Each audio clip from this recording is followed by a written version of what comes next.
नमस्कार, बहुत स्वागत है आपका न्यूज अपडेट में। मैं हूं आपके साथ अमित शर्मा। शुरुआत करेंगे इस वक्त की बड़ी खबर के साथ। इस वक्त की बड़ी खबर आपको बता दें जो हाथरस से है। यहां भोले बाबा के सत्संग के बाद भगदड़ हो गई जिसमें अब तक 122 लोगों की मौत हुई है। इस वक्त की बड़ी खबर आपको हाथरस से बता दें, उप जिलाधिकारी ने डीएम को इस पूरे मामले की रिपोर्ट सौंप दी है। उप जिलाधिकारी ने डिस्ट्रिक्ट मजिस्ट्रेट को इस पूरे मामले की रिपोर्ट सौंपी है। भगदड़ का जिम्मेदार बाबा के कमांडोज को बताया है। इस भगदड़ का जिम्मेदार बाबा के कमांडोज को बताया गया है। इस वक्त की बड़ी खबर आपको हाथरस से बता रहे हैं।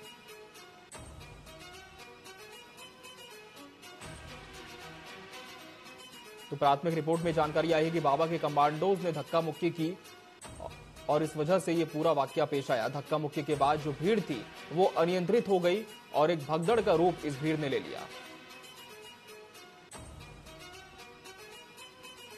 तो बता दें कि बाबा के निजी सुरक्षा गार्ड और सेवादारों ने भीड़ को परेशान किया।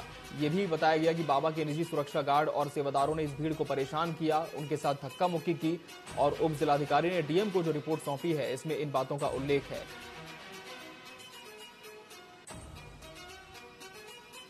तो बता दें कि घटना के बाद लगातार जो बड़े प्रशासनिक अधिकारी हैं वो घटनास्थल का मुआयना करने के लिए पहुंच रहे हैं। खुद मुख्यमंत्री योगी आदित्यनाथ पहुंचे हाथरस। घायलों से भी उन्होंने मुलाकात की, अस्पताल जाकर उनका हालचाल जाना और तमाम व्यवस्थाओं को देखा कि किस तरह से उन्हें इलाज मुहैया कराया जा रहा है।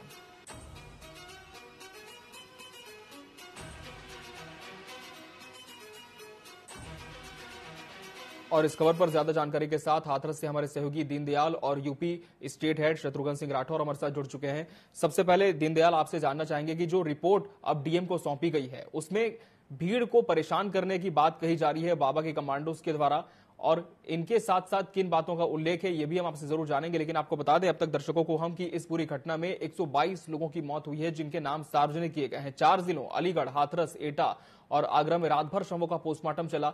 परिजन अपनों की लाश को लेकर इधर उधर भटकते रहे और प्रशासन ने अब तक 121 मौत की पुष्टि की है। और हमारे साथ दीनदयाल हाथरस से जुड़ चुके हैं। दीनदयाल, जो रिपोर्ट सौंपी गई है डीएम को उसमें किन बातों का उल्लेख है? एक बड़ा पहलू तो यह सामने आया है कि बाबा के कमांडोज ने भीड़ को परेशान किया, इसके बाद भीड़ भड़क गई।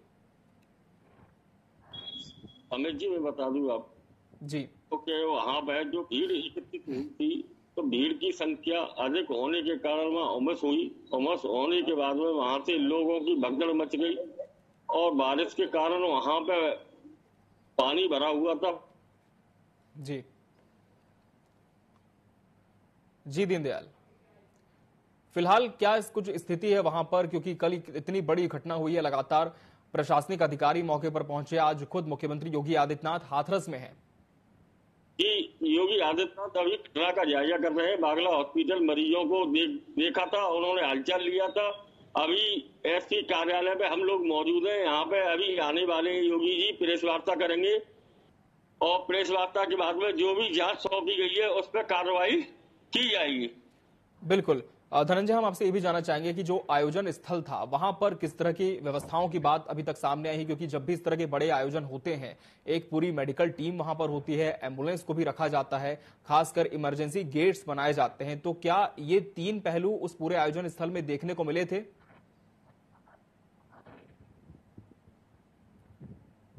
जी धनंजय।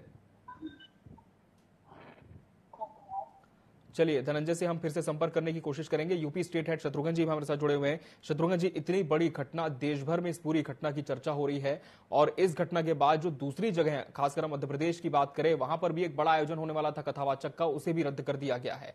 लेकिन अब ये जो हाथरस की घटना है, इसे लेकर कल से लेकर अब तक क्या कुछ किया गया है? किस तरह से प्रशासन ने अब इस पूरी घटना से सबक लिया है और कौन कौन से तथ्य इस घटना के पीछे अब तक सामने आए हैं? देखिए, जो ये विश्वहरी जी भोले बाबा जो ये थे, ये बेसिकली ऐसी समुदाय के से आते हैं। ऐसी समुदाय के लोगों को इन्होंने जोड़ रखा है। ऐसी समुदाय के लोग भारी संख्या में इनको अपना गुरु मान के, इनके एकदम भक्त हैं इनके, और इनके चरणों की धूल को अपना बहुत बड़ा प्रसाद समझते हैं। और उस वजह से ये हुआ कि ये लोग उसके चरणों की धूल लेने के लिए भाग रहे थे। अब एक्चुअल जो स्थिति है कि जो हाथरस है, आसपास के जो सिखवाबाद है, फिरोजाबाद है, यहाँ इन सब जगह पे जो एससी समुदाय के लोग हैं वो इनके प्रोग्राम में आसपास के 5-6 जिलों के लोग बहुतायत संख्या में वहां पहुंच जाते हैं।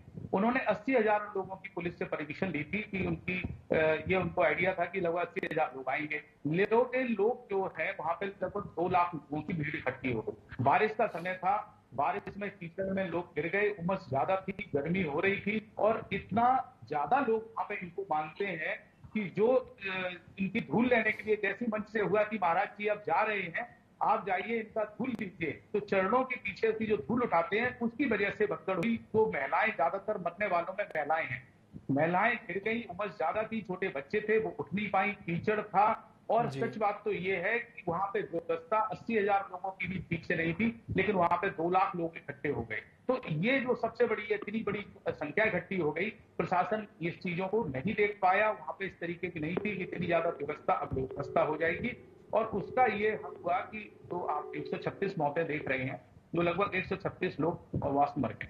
और इसमें एक ये जो भोले बाबा हैं, इनके बारे में मैं आपको बता दूं अपने दर्शकों को, इनका क्या है, जब इलेक्शन आता है तो इनको जो बड़े नेता है, चाहे अखिलेश यादव हो या जो भी चुनाव लड़ते हैं, वो इनसे समर्थन लेते हैं, इनको इनके मंचों पे जाते हैं, उनसे आशीर्वाद लेते हैं। और ये कहीं ना कहीं पॉलिटिकली इनको जो है सपोर्ट मिला हुआ है और पॉलिटिकल ये वोट बैंक का इनको माना जाता है कि जिसको आशीर्वाद दे देंगे उनको जो है वोट मिल जाएंगे। अखिलेश यादव इससे पहले इनके मंच पे गए थे, अखिलेश यादव ने तो इन्होंने आशीर्वाद दिया था।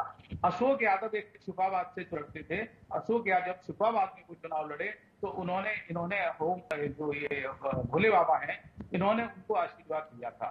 तो इस तरीके से ये क्या है, कहीं ना कहीं बहुत बड़ा ये पॉलिटिकल इनको सपोर्ट है और पॉलिटिकल सपोर्ट वजह से इनके शासन भी इनके ऊपर कार्रवाई नहीं कर पाता है और ना जो थोड़ी बहुत अव्यवस्था रहती है उसको भी नजरअंदाज कर दिया जाता है। इन्होंने अपनी खुद की सेना बना रखी है, खुद के इनके लोग हैं, पुलिस केवल एक दिखाने के लिए रहती है, बाकी के इनके लोग ही ड्रेस पहन के रास्ता निकालना, लोगों को निकालना या रास्ता बिल्कुल शत्रुघ्न जी, ये बात भी सामने आई कि जो सेवादार हैं वही बाबा के कमांडोज भी होते हैं और जैसा कि आप बता रहे हैं कि पॉलिटिकल कनेक्शन है, तो क्या इसी वजह से बाबा का नाम एफआईआर में दर्ज नहीं किया गया है? और जिन कमांडोज की बात सामने आई है जिन्होंने भीड़ के साथ धक्का मुक्की की, उनके खिलाफ क्या कार्रवाई की जा रही है?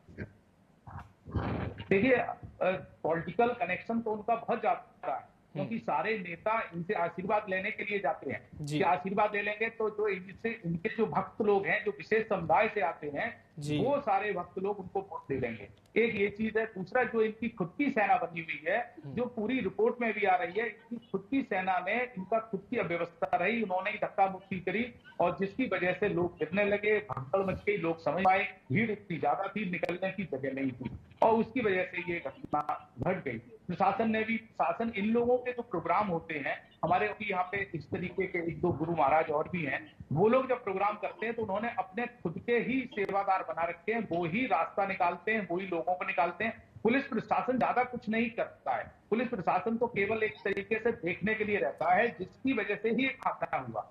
पुलिस ने अगर उनको निकालने के लिए अपनी कुछ व्यवस्था वहां पे दी थी, अपने लोग दिए होते तो लेकिन शत्रुघ्न जी, जिस रिपोर्ट में इन कमांडोज का नाम सामने आया है, इन्हें आरोपी बनाया गया है कि इनके व्यवहार की वजह से भीड़ भड़क गई क्योंकि उनके साथ धक्का मुक्की कर रहे थे, तो क्या इन कमांडोज के खिलाफ अब तक कोई कार्रवाई हो पाई है रिपोर्ट के बाद? नहीं, अभी योगी जी वहीं हाथरस में है जी, और अब योगी जी भी हाथरस है, मुख्य सचिव भी है, डीजीपी भी है, पूरा इस समय यूपी का प्रशासन इस समय हाथरस में मौजूद है। और जरूर जो मुझे लग रहा है जिस तरीके से मुख्यमंत्री जी इस समय एक्टिव हुए हैं, मुख्यमंत्री जी लगता है जो भी दोषी हैं उन पर मुख्यमंत्री जी कार्रवाई करने के आदेश देंगे और कुछ ना कुछ बड़ी कार्रवाई होगी और भविष्य के लिए भी प्रशासन कुछ ऐसी योजना बनाएगी कि भविष्य में ऐसी घटना दोहराई ना जाए। बिल्कुल शत्रुघ्न जी, आप जुड़े रहे हमारे साथ। हम धनंजय जी का रुख कर लेंगे।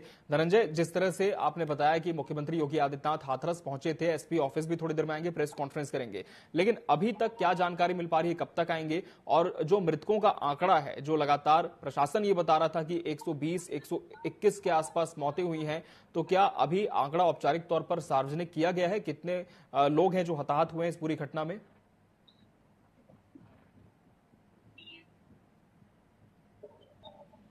धनंजय जी, आप मुझे सुन पा रहे हैं? चलिए धनंजय जी से फिर से संपर्क करने की कोशिश करेंगे। शत्रुघ्न जी, कुछ तथ्य ये भी सामने आए हैं कि जब इस तरह का बड़ा आयोजन होता है तो वहां पर एक इमरजेंसी गेट को बनाया जाता है निकासी के लिए, ताकि अगर किसी भी तरह का कोलाहल भीड़ में हो जाए, कोई ऐसी घटना हो जाए तो लोग निकल सकें। तो क्या यहां पर ये इमरजेंसी गेट मौजूद था? क्या घटनास्थल पर मेडिकल की टीम थी? जांच में अब तक क्या सामने आया है?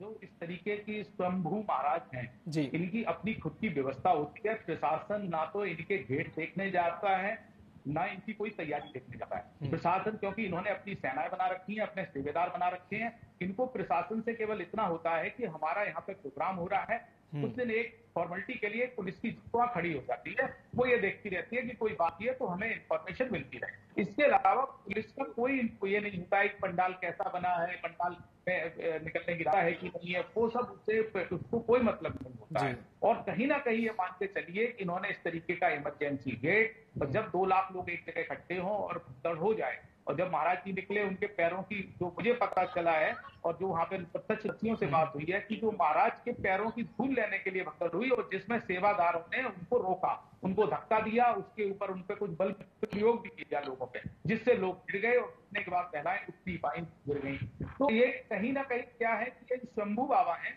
शासन को ये देखना चाहिए था इनका गेट कैसे बने हैं, इमरजेंसी गेट है कि नहीं है, क्योंकि अभी ऐसी घटना हुई नहीं। तो जब ऐसी घटना इतनी बड़ी हुई है, एक पहले कृपाल जी महाराज के प्रोग्राम था साड़ी बांटने के ऊपर, कृपाल जी महाराज जिनका प्रेम मंदिर है, उनका एक प्रोग्राम में घटना हुई थी में, उसके बाद बहुत ज्यादा सावधानी बरती जा रही थी कि ऐसा तो दोबारा नहीं हो घटना। और लेकिन देखिए कहीं ना कहीं जाके फिर प्रशासन ने आंखें बंद कर इतनी बड़ी घटना घटी, में 136 लोगों ने अपनी जान हाथ गवा कर बैठे। तो इसलिए जो कोई लोगों का खुद का रहता है व्यवस्था, इसमें प्रशासन कुछ भी नहीं देखने जाता है कि इनकी कैसा गेट बना है नहीं बना है। जो प्रशासन को जिम्मेवारी निभानी चाहिए, बिल्कुल एक लेखपाल एसडीएम को ये देखना चाहिए था कि परमिशन तभी मिले, क्या उनका माल प्रॉपर बना है, इमरजेंसी गेट है कि नहीं। बिल्कुल, और इसी वजह से हम कह सकते हैं कि इतनी बड़ी घटना यहाँ पर हुई, नहीं तो घटना को शायद रोका भी जा सकता था। शत्रुघ्न जी आप जुड़े हैं हमारे साथ, धनंजय जी हमारे साथ जुड़ गए हैं। धनंजय, आप मुझे सुन पा रहे हैं? हमारे साथ हमारे सहयोगी दीनदयाल जुड़े हैं हाथरस से। दीनदयाल, आप मुझे सुन पा रहे हैं? दीनदयाल, जिस तरह से ये पूरी घटना सामने आई है और जो मृतकों का आंकड़ा 120 से 130 के बीच बताया जा रहा था, अभी तक क्या प्रशासन ने आंकड़े सार्वजनिक किए हैं और घायलों की क्या स्थिति है? घायलों की स्थिति नॉर्मल है, किसी के फ्रैक्चर, एक आध की फ्रैक्चर है, लेकिन जो दबे हैं उनके दबने से चोटें आई है, ऐसे फ्रैक्चर ज्यादा नहीं पाई गई है। मौके पे घायलों की संख्या सही है, घायल अभी स्वस्थ है जी, लेकिन यहाँ की जो जनता है वो उसका सवाल एक ही है कि इन मौतों का जिम्मेदार आखिर कौन? अभी इसका अधिकारी जवाब नहीं दे पा रहे हैं। जी बिल्कुल, तो अभी प्रशासनिक अधिकारी जी आगे योगी जी आज आ चुके हैं हाथरस मनोरंजन कार्यालय पे, अभी पुलिस वार्ता चालू होने वाली है और देखते हैं कि योगी जी क्या कार्रवाई करते हैं इस मामले को लेकर। जी बिल्कुल, देखने वाली बात होगी कि क्या कुछ कार्रवाई अब इस दिशा में की जाती है ताकि इस तरह की घटनाओं की पुनरावृत्ति ना हो। शत्रुघ्न जी, जो इस पूरी कथा का मुख्य आयोजन करता था, इस पूरे आयोजन का, देव प्रकाश मधुकर, जिन्हें मुख्य आरोपी एफआईआर में बनाया गया है, बताया जा रहा था कि इस घटना के बाद से परिवार सहित वो फरार है, तो क्या मुख्य आरोपी का कोई सुराग पुलिस को मिल पाया है?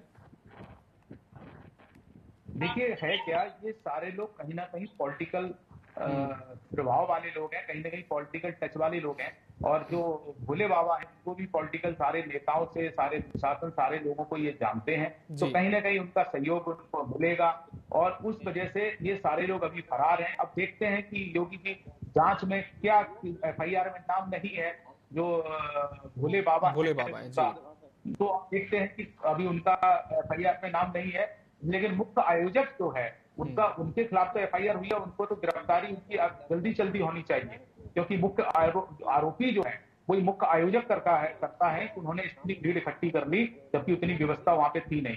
तो अभी देखिए जो योगी जी अभी प्रेस कॉन्फ्रेंस करेंगे, उसके बाद कुछ ना कुछ कार्रवाई करके शाम तक हो सकता है कि पुलिस उन लोगों को कहीं ना कहीं सुराग लगा के इनको अरेस्ट कर लेगी चाहता है।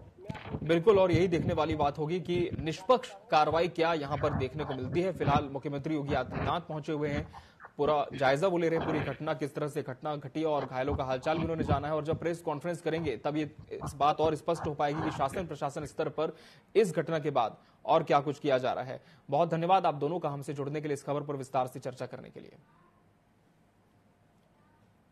और न्यूज अपडेट में फिलहाल इतना ही। मुझे और मेरी पूरी टीम को दीजिए इजाजत। नमस्कार।